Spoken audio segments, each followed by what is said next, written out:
الحمد لله الذي صورنا من الطين وخلقنا من المسلمين وجعلنا من أمة محمد سيد المرسلين فتبارك الله أحسن الخالقين.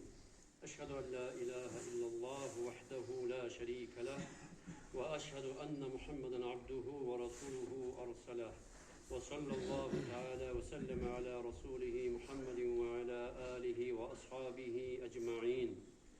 أوصيكم عباد الله وإياي أولا بتقوى الله تعالى فاتقوه وأطيعوه. إن الله مع الذين اتقوا والذين هم محسنون. أيها الناس، خلقنا الله تعالى لنعبده كما قال: وما خلقت الجن والإنس إلا ليعبدون. ولا جرم أننا عن هذا غافلون.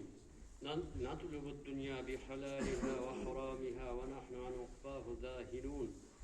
حلالها حساب وحرامها عذاب، فأيقظوا أيها المؤمنون واجتهدوا لطلب مرضاه قبل الموت، وتذكروا ما عليكم يوم القيامة وما بعده قبل الفوت.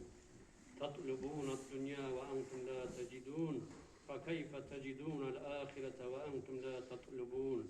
فاعتبروا قبل الغرغرة وتوبوا إلى الله أيها المسلمون. أعوذ بالله من الشيطان الرجيم. بسم الله الرحمن الرحيم.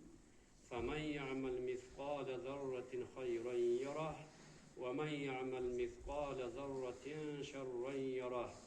عصمنا الله وأعاذنا الله من شرور أنفسنا ومن سيئات قبائح أعمالنا وأقوالنا.